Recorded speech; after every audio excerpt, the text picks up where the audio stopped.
Civil Service Commission Bacolod nagpadala og mga representante niini nganhi sa San Carlos aron sa pagpanawat og mga aplikante nga gustong mokuha sa paper and pencil test sa civil service top professional o professional level niadtong Agosto 27 didto sa City Hall lobby.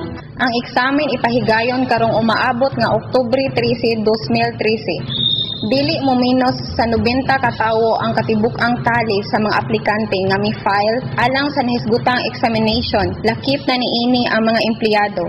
Ang pagpanawat og pag-file og application alang sa paper and pencil test sub-professional og professional level. Dinhi sa San Carlos, usa ka joint undertaking tali sa syudad ug sa Civil Service Commission ug kini ikaduha na kahigayon nga gihimo ang maong kalihukan sa maong buhatan karong tuiga.